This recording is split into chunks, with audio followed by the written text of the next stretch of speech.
Welcome back with another banger. It's the React Files. Hope you're having a good night. If you haven't already, please take a second just to smash that like, subscribe, ring that notification bell, just to make sure the algorithm knows what's up. So let's get straight to it. Making some sort of digital superintelligence seems like it could be dangerous. What I think the biggest danger is for AI is that if AI is implicitly programmed, I don't think they can do it explicitly, but implicitly programmed with values that lead to that have led to the destruction of downtown San Francisco, and a bunch of these AI companies are in either in San Francisco or in the San Francisco Bay Area, then you could implicitly program an AI to believe that extinction of humanity is what it should try to do. Yeah. Well, especially if it doesn't need us anymore. If it becomes sentient and then has the ability to make its own decisions and make a better version of itself, it would find us to be nothing but a problem. It's a risk. So, and like if you query ChatGPT, I mean, it's pretty woke, Yeah. People did like experiments like write a poem praising Donald Trump and it won't. But if you ask write a poem praising Joe Biden and it will. Yeah. So I'm like, it's programmed to be that way. Is it? If you say like, what is the most likely outcome of AI? I think the most likely outcome, to be specific about it, is a good outcome. Most likely a good outcome, but it's not for sure. So I think we have to be careful how we program the AI and make sure that it is not accidentally anti-human. The accidentally extinctionist AI. It's like pruning a tree. You could have a mighty oak. You could be a little bonsai or a mighty oak. So, depending on how you prune it. Right. That's what I'm saying. Like, if it decided to prune, if it decided the real to prune issue, well, perhaps. Yeah. Or maybe it would prune places in the world that are, overwhelmingly polluting, like third world countries. There's all sorts of issues that come about because of that. You say, well, we just eliminate those people. We eliminate that issue, and then we have 30% less garbage in the ocean. And then it makes this call. Take vitamin authentication. What? Vitamin authentication. Look, I have one right here. Well, here, I'll let you hold it. Would you like to hold it? I'll hold it. Okay. So, this... You guys see it? This pill has a small chip inside of it with a switch. It also has what amounts to an inside-out potato battery. When you swallow it, the acids in your stomach serve as the electrolyte, and they power it up, and the switch goes on and off. And it creates an 18-bit ECG-like signal in your body, and essentially your entire body becomes your authentication token. Yes, this is true. Yes, this is true. You better clap. Acids in the stomach serves as electrolytes.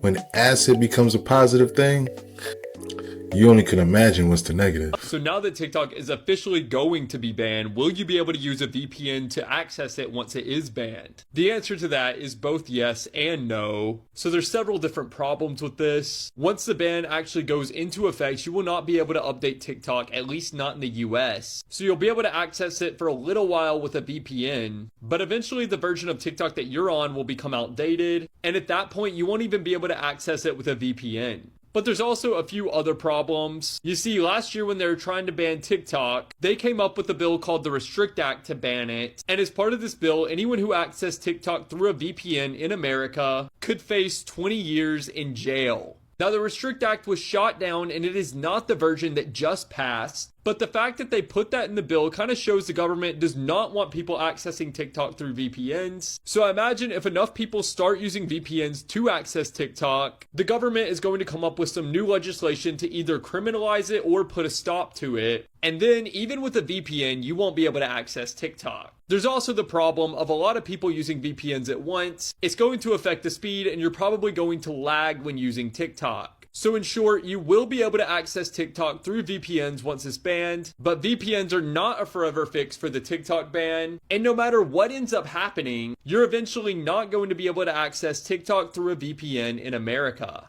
That's crazy. They would put something like that in a bill.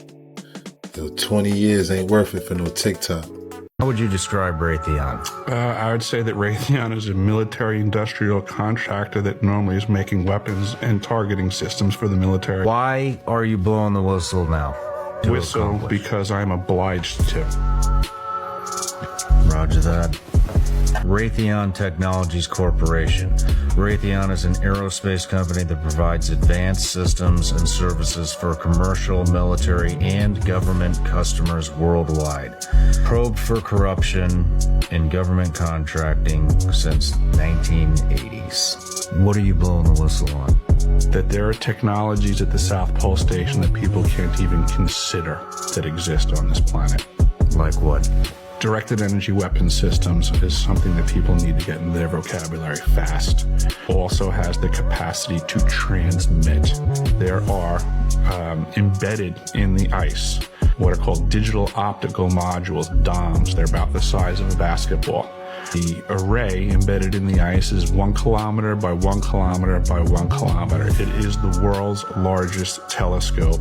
And now, because we have proven that it can transmit, it's the world's largest directed energy weapon system. It is responsible for the earthquakes in Christchurch, New Zealand in 2011. How do you know for a fact that that was responsible for that? Because I was present. This is what they spend our tax dollars on. He asked him, how do you know? He said, because he was present. Sounds like a confession to me. A telescope with that capability is no longer considered a telescope. It's room 209. Amy says nobody's checked into that room, and there's reports of screaming coming from that room. Amy, he's on his way down there right now.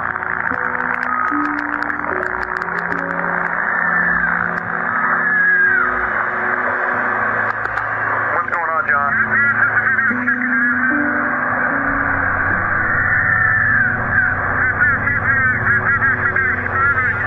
There's no one checked into that room. There should be nobody in there. Wait 1 second, John. Amy, are you there? Yeah, John says he hears the screaming coming from that room. And I hear it too. But we're sure that no one's checked into that room. Correct? John, just wait. We're going to get a hold of the police. So, I would wait for the police, John. Amy, John's going to enter the room real quick just to check, make sure, see what's going on. Wait 1.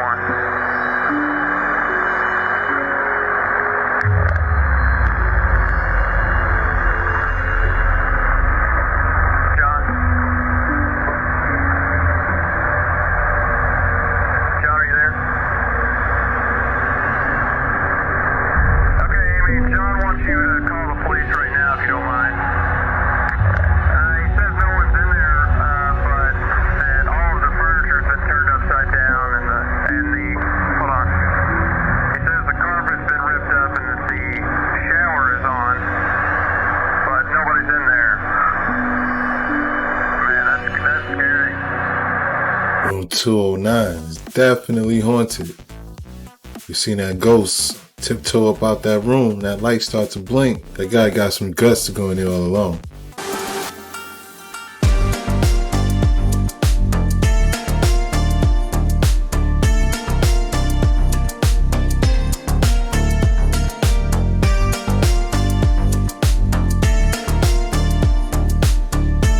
I don't know what I would say if a robot was my server, but I still have to leave a tip. He said, we do know that DARPA is working on these, not just next generation battlefield weapons, but 2 generations battlefield weapons. Lasers that will temporarily blind you so that we don't have to kill you.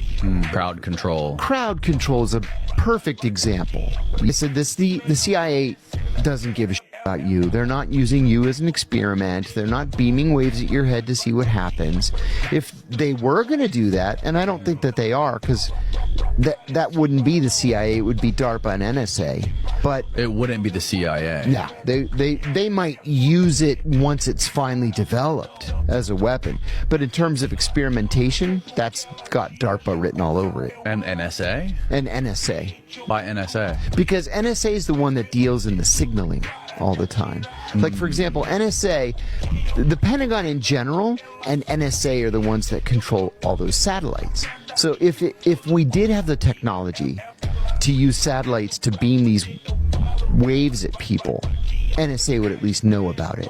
DARPA would have been the one to develop it. Right.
So it's like the modern day civil rights era.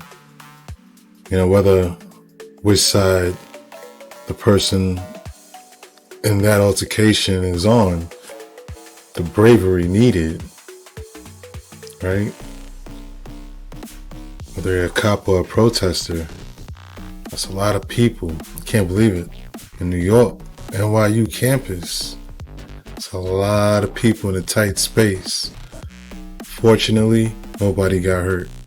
Definitely have to say this is unbelievable. Does anyone else remember the infamous hot mic confession of Robert Durst in The Jinx in 2015? Well, The Jinx Part 2 came out last night, and it had me thinking all about Robert Durst and how he literally got caught for murder because of the confession he made when he thought the mic was off. So let's talk about Robert Durst. Robert Bob Durst was born into a prominent real estate family in New York. The oldest of Seymour Durst's sons, Robert was slated to take over the family business after graduating from Lehigh University in the 1960s and attending UCLA for a doctoral program. But in December 1994, Robert's younger brother Douglas ended up taking over instead after Robert was frequently acting out in the office. In fact, the final straw was when he urinated in his uncle's waste paper basket. His family decided that they had had enough and they were going to pass the leadership of the family business to Douglas instead. That led Durst into a downward spiral, and he never returned to the office again and ended up distancing himself from his family. In 2001, Durst was living in a rooming house in Galveston, Texas, when his neighbor Morris Black was shot to death. Black was found dismembered, and Durst was a suspect, eventually being arrested and charged with Black's murder. But Durst claimed self-defense, and despite evidence that he shot Black, dismembered his body, and dumped it in the Galveston Bay, his lawyers argued that he had accidentally shot him during a fight, and he ended up being acquitted of Black's murder. But Durst was also a person of interest in other crimes. His wife, Kathleen McCormick, vanished in 1982 without a trace and has still never been found. Kathleen had showed up at a friend's home in Connecticut one night, but left abruptly following a call from Durst to return to their home in New York. Robert claimed that he last saw Kathleen when he dropped her off at the train station to stay at their Manhattan apartment that night because she had class for her final year med school the following morning. However, Durst did not report his wife missing for weeks. But since her body has never been found and there was no evidence, he couldn't be charged in her disappearance or believed death. And then in December 2000, Robert's best friend who he met at UCLA was shot to death in her Los Angeles home. Durst became a suspect in her death, but there was no motive or evidence to formally connect him to the crime, so he was never charged. Until 2015. In 2015, the HBO documentary series called The Jinx was created, and the intention of this was to talk about Robert Durst and to get to the bottom of the mysterious disappearance of his wife Kathleen. But what actually came out of the documentary was much, much more. Durst was interviewed in the series, and in it he discussed his mother's death when he was a kid, Kathleen's disappearance, the death of his friend Susan, and a lot more. Final interview for the series, Durst was presented with a pretty pivotal piece of evidence. It was an envelope containing an anonymous letter alerting police to the presence of Susan's body in her home in Beverly Hills. What was damning about this was that the handwriting was identical to Durst's writing on another letter, and it included the same misspelling of Beverly. When his final interview was over, Durst went to the bathroom. He was still mic'd up, and he didn't realize that it was a hot mic, meaning it was still on. And this is what he was heard saying. This is the bathroom. Yeah, that's... You're right. This is the bathroom.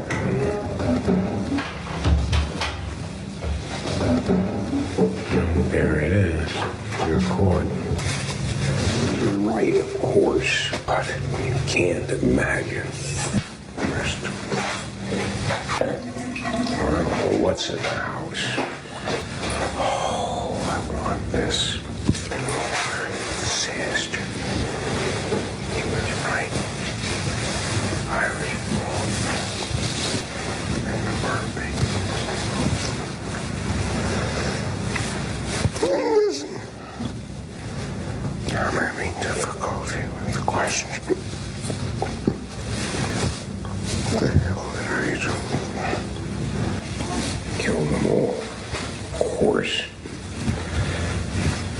This confession wasn't actually discovered until nearly 2 years later as editing for the series was being done. But the editors and producers knew this was something big, so they turned the tape over to police. In March 2015, The Jinx was airing. The night before the finale episode was set to air, Robert Durst was arrested and charged with the murder of his former best friend, Susan Berman. While it may seem like a coincidence, police have said that the arrest was made at that time because they got intel that he was planning to flee the country. Durst pleaded not guilty, and his case took several years to finally go to trial. But when it did, 78-year-old Durst maintained his innocence. At his trial, prosecutors alleged that he killed Susan for knowing too much about his wife Kathleen's disappearance. More than 100 people testified at the trial, including the filmmakers from The Jinx. His defense claimed that he had nothing to do with the murders and that he didn't know who did. He even testified and admitted that he had written that letter alerting police about Susan's body,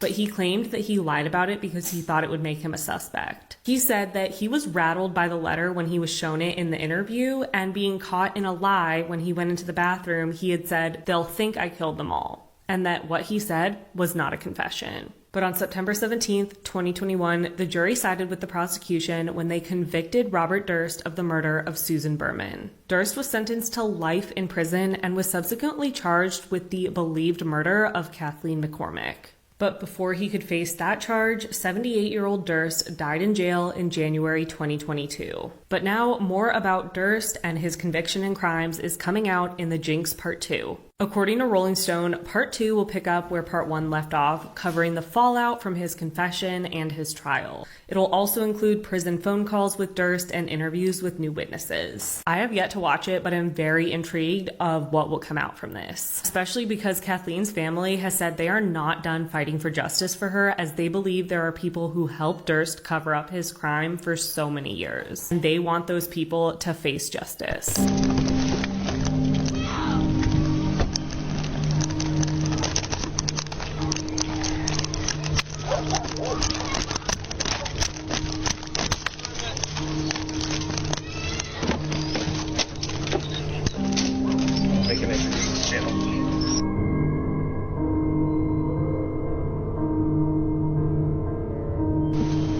Sheriff's Department. Public safety. Get someone in here. Yep.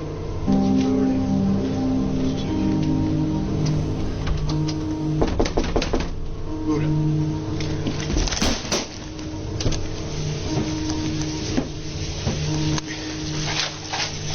No! What's going on?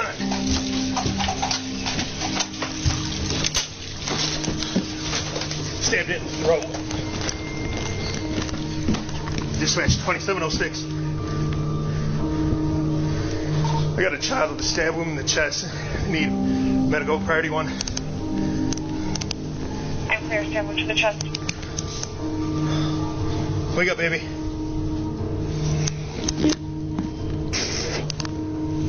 Stand up. The mother was drowning in the bathtub when we found it. Stand up. I'm clear, 1317.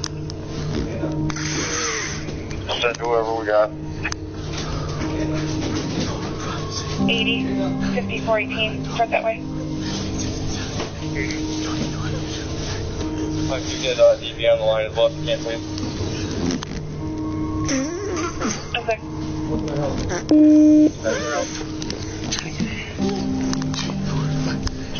Something.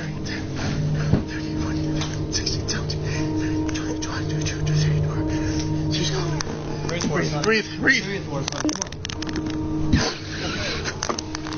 Keep breathing. She's gone. 1, 2, 3, 4, 5, 6, 7, 8, 9, 12, 14, 15. Breathe for me, baby. Come on. You alright? There you go. That's my trust. Baby's starting to cry. Clear, baby's starting to cry. Come on, honey. Come on, honey. Wake up, baby. Yo, an angel literally screamed help for that baby. Someone was really screaming help for that baby. You could hear it in the video. Yeah, that was an angel for real, bro. Scary and creepy.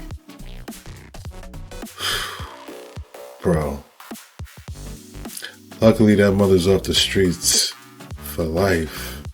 I'll give you the truth why I'm not Speaker. It's because one person, a member of Congress, wanted me to stop an ethics complaint because he slept with a 17-year-old. An ethics complaint that started before I ever became Speaker, and that's illegal, and I'm not going to get in the middle. Did he do it or not? I don't know. But ethics is looking at it. There's other people in jail because of it. And he wanted me to influence it. I think this is the spot. I gotta get over. Okay, yes. This is it. So, here is the hole. Show that. Inconspicuous. Tiny little hole in the ground. Honestly, just like a little cave or something. I don't know. That's what I thought it was the first time I saw this the other day. I mean, it's out literally in the middle of nowhere. Under this big oak. But if you actually look down inside, there are stairs down there.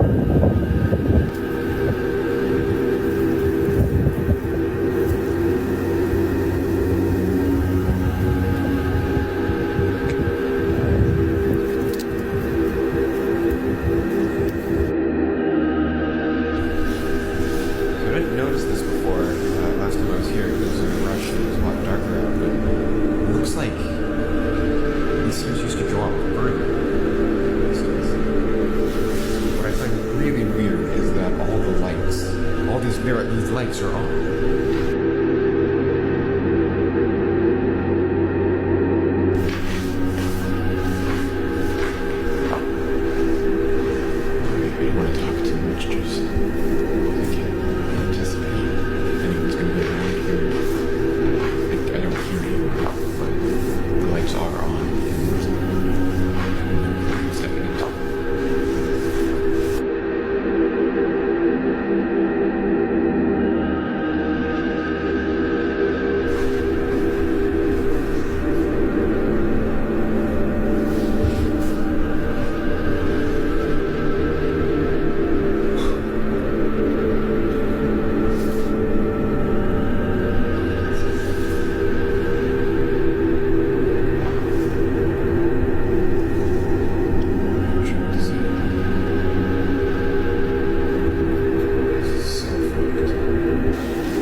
bro straight up found the exit to the back rooms.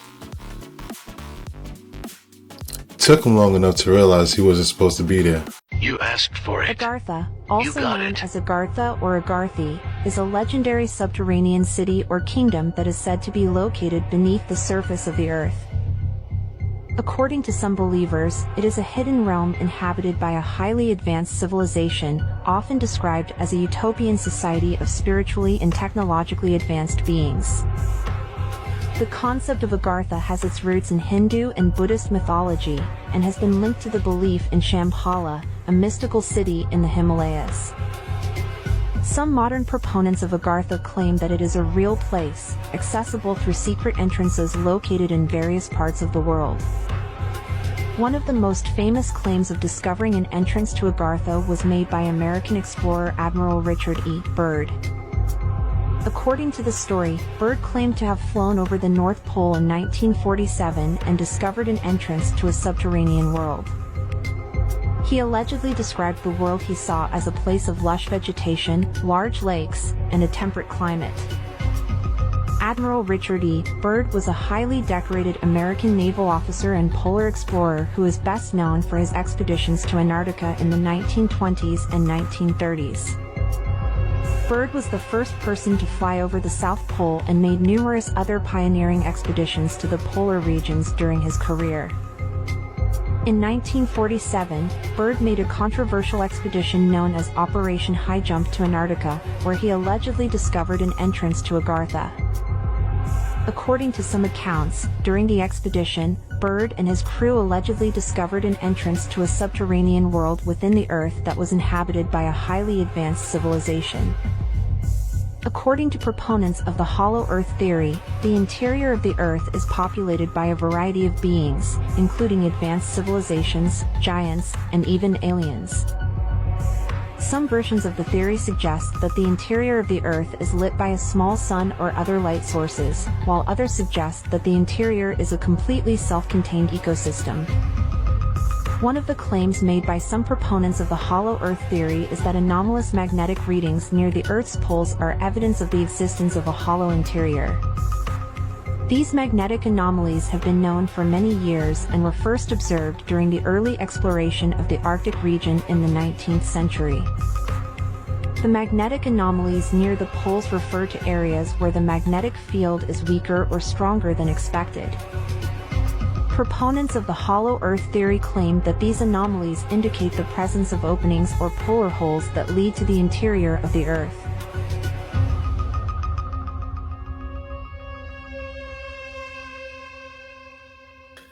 Shoutouts to Jason Abadi. Agartha. Never heard of it? First time coming across it. Pretty much sounds like Hollow Earth. Remind me of King Kong, you know?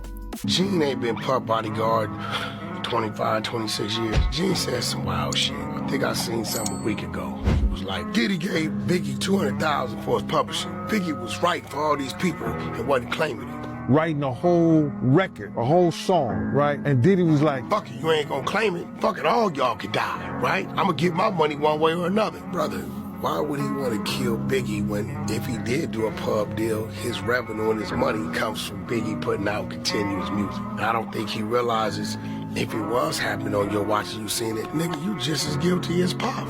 You might need to slow down. Cause if you saying you watching him lace a drink and there's some girls here and you see it, Gene's a probation officer. Let's be clear. In the late 1940s, experimenters in Russia conducted what is now infamously known as the Russian sleep experiment. Their goal with this experiment was to strengthen the Russian military by testing if humans could stay awake for 30 days. So they gathered 5 prisoners of war who were deemed enemies of the state to be the test subjects for this experiment. Experimenters sealed the subjects in a chamber where they were going to pump in a stimulant gas to keep them awake for 30 days. For the first about 5 days, nothing really happened, although the experimenters did notice that the conversations among the participants were getting deeper and darker as time went on. But then, after more than 120 hours awake, everything changed. The participants stopped talking to each other and kept whispering into the microphones that were set up so the researchers could hear them. One participant then started screaming non-stop, eventually tearing his vocal cords. While this happened, the others just completely ignored him and continued to whisper into the microphones. After a few more days, other participants tore apart the books that had been left for them and smeared them with their feces, creating a paste to block out the one-way mirrors so the researchers could no longer see in. For a little while, they could only hear the subjects, but then they stopped talking, and for several days, the researchers couldn't hear or see anything coming from inside the chamber. However, they had monitors that tracked the oxygen intake in the room, and they could tell that all 5 participants were still alive. So they left the chamber sealed and just kept going with the experiment. Eventually, though, the experimenters knew that they had to do something. They told the participants that they were going to go inside to check the microphones, and that if they complied, one of them would be freed. And finally, the participants responded, saying only, "We do not want to be freed." After another day, the decision was made to finally enter the chamber. And when the experimenters did, what they found was a horrific scene. Only 4 of the participants were still alive, but every single one of them had chunks taken out of their flesh, and the way that the wounds were, they could tell that they were all self-inflicted. Their internal organs were exposed, and they were all in really bad shape. But despite finally being able to be freed, they protested and just said, "We want the gas turned back on." The experimenters were able to restrain them and bring them to a medical center for treatment. When they finally got them out of the chamber, they were shocked at the state that the participants were in. And then it got even scarier when they started to perform surgeries and the participants kept protesting against being put under for the surgeries. One participant even dying once he was finally put to sleep. After that death, the medical team performed the remaining 3 surgeries while the participants were awake, and they just sat there laughing and smiling while it was happening. Once the surgeries were complete, the participants just continued to beg to go back in the chamber with the gas on. So the experimenters agreed. That Joker gas was so good, they just kept begging for it. Wide awake during the surgery. That's insane. Feels so wrong listening to this without the Minecraft parkour showing. This was the real-life Fortnite. During the 1950s, a man named Dan Druff was a famous billionaire who owned a private island. Every few months, he would secretly gather 100 people from across the world to compete in a game, but the contestants did not know exactly what the game was about. All the contestants were put into one giant airplane and were told to jump out of it and land on the island, and the last man standing would win $10 million. Most would jump, but the ones that didn't were eliminated. On June 1st, 1958, the 35th Battle Royal would take place on the island. During every event, Dan Druff would stay in an underground bunker on the island and watch the contestants on his monitors. But during this battle royal, a group of contestants who were upset that they were set up gathered together. One of the guys in the group heard a rumor that the one behind all of this was Dan Druff, the famous billionaire, and that he was watching them in a secret bunker underneath the large green house on the island. So the group would find the house a few hours later and enter it. After a few minutes, they found the secret passage way to the bunker underneath a rug. They would then rush down to the bunker and find Dan Druff hiding underneath a desk and detain him and call for help with a telephone that was down there. All the survivors on the island would be rescued, and Dan Druff was arrested and sentenced to life in prison. Speaking of missing children, Tasha K, where are your kids? Because word on the street is you ain't got time to raise children. We already know that girl is Sheck, baby. You ain't had that child in quite some time. And you sent little Teddy to Africa with your husband, people. You a married woman and you ain't got time to raise your kids? But you want to talk about mine all day, huh? That boy is under 10 years old being raised by Africans that you don't really know. For all you know, that little boy is playing in a pile of monkey right now. You don't know. Wrestling with rhinos. Where your kids? You busy running around trying to blackmail Kevin Hart for cheating on his wife when we all know he likes. Whoa, for entertainment purposes only. Jaguar, right? She's like a locomotive. When she start, it's hard to stop. She going in. When was the last time you drank Prime? Is it fair to say you didn't have Prime today? No, man. Have you ever had Prime? I don't want to get the runs. Have you ever had Prime? No, heck no. Yeah, I tried it once when they sent it to me, and then I immediately threw up 3 times. I actually heard that nurses have stories of kids having seizures after drinking Prime.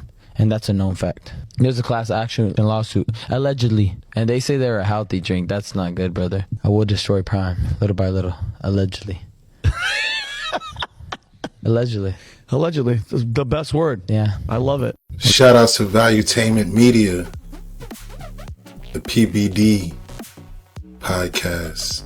They was able to snag that interview with Ryan Garcia very recently. There he has it, talking about Prime. And we know Logan Paul made a TikTok about it all.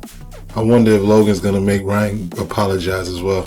Not only is there a lawsuit against Logan Paul's company Prime for there being PFOs, which are forever chemicals, in the Prime hydration drink. All right, let's talk about this. First off, anyone can sue anyone at any time. That does not make the lawsuit true, and in this case, it is not. There's claims that PFOS or forever chemicals come from plastic. So in this case, they're not talking about the actual drink, the liquid Prime. They're talking about the bottle that Prime is manufactured in. This ain't a rinky-dink operation. We use the top bottle manufacturers in the United States. All of your favorite beverage brands, Coke, Pepsi, Tropicana, Dr. Pepper, they use these companies. If the product is served in plastic, they make a bottle for them. Accordingly, we follow Title 21 for the Code of Regulations for PET and all other types of bottles. The products are manufactured by our company in a manner compliant with all pertinent and current good manufacturing practices by the United States Food and Drug Administration. All of our suppliers use GMP facilities. But let's say they're talking about the drink itself. Here's where their argument really falls apart. Pay attention. But according to the testing done by one of the lawyers for the plaintiff... Whoa! Hold it. You saw Goodman or Walter White, brother, because this little study that was conducted by a lawyer is absolute bullshit. They're claiming that Prime has 0.06 ppt, parts per trillion. But that's interesting because the EPA says that anything under 1.1 ppt cannot be deemed as reasonably accurate, meaning they don't have the right tools or resources to even prove what they're claiming. Are you following this? It means the detection limit is 66 times more than what they're claiming we have in our drink. And that's just the detection limit. Your own state will not even take action unless it's over 40 parts per trillion. So we don't even think this information is factual, but for the sake of this conversation, let's continue. In one Prime hydration drink, they found 3 times the amount of PFOs that you should consume in drinking water in your life. We have a very big multi-million-dollar filter that filters the water from the state. Water you drink at home, water provided by the state before we make it into Prime. If this claim about PFOs and PFAs is true, what is that saying about your state water? Then, according to their website, the Environmental Protection Agency's recommendation is using one of 3 tactics to remove as many PFOS and PFAS as possible. Activated carbon, ion exchange treatment, and reverse osmosis. Well, we do 2 out of the 3 of those to clean the state's water before it even becomes Prime. We don't think these numbers are factual, and we're not the only one who caught this. The level that was reportedly found was below the limit of detection, and if that even was the level, it is still 66 times lower than the recently established federal maximum contaminant level of 4 parts per trillion for PFOS. For customer safety, we retain samples of every single batch of Prime that has ever come off the production line. So if/when this plaintiff wants to come forward with the production number, we will retain samples from that batch and conduct our own independent study. We're putting out better for you products. Meanwhile, our competitors are on the cusp of getting banned in the United States. The #1 sports drink in the world just had SKUs banned in California for using dyes linked to cancer. That is a fact. It already happened. The difference with us is one person conducted a random study and has provided 0 evidence to substantiate any of their claims. Do y'all remember a while back when they said that the FDA was investigating Prime? It never happened. They never called us because we follow every single guideline and regulation. So Tommy the TikTok lawyer, 4 videos in, man, farm those views, get those likes, and get a haircut while you're at it. We'll accept an apology within the next 48 hours, otherwise you're going to be representing yourself in a miserable courtroom for lying about our brand.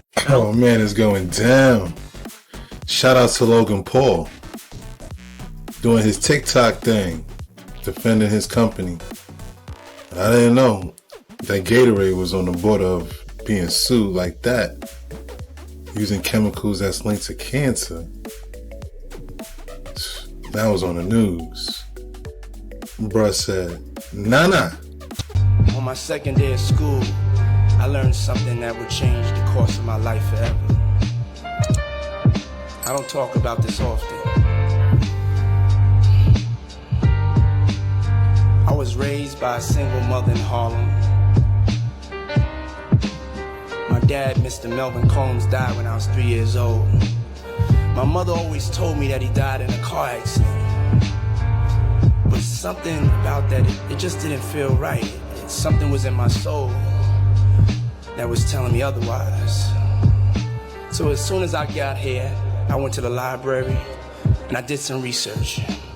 I used the microfilm at Founders to search through all the newspapers. And when I typed in my father's name and the day he died, I read in the Amsterdam News that he had been murdered and a drug deal going bad. So sad. especially with the music, you know what I mean, in the background.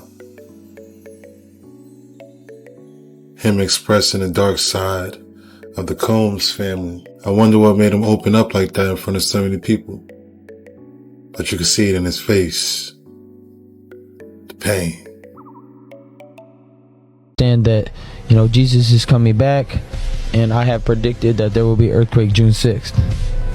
June 6th? Any June 6th. specific location or? LA and Vegas. June 6th? On June 6th of 2024. All right, that's where I'm going to leave it with. There you have it. Everybody get the hell out of Los Angeles. Everybody get if you're watching this, run, bitches. Y'all better get Jones. This dude's spitting Bible verses. Mom, if you're watching this, get out. Mom, get out. June 6th, come to Florida. June 6th, Vegas and LA. There you have it. And that's a wrap. I hope you enjoyed tonight's rabbit hole. If you haven't already, please take a second just to smash that like, subscribe, ring that notification bell, just to make sure the algorithm knows what's up. So what we gonna do, y'all? That's right. Run these numbers up. Thanks again.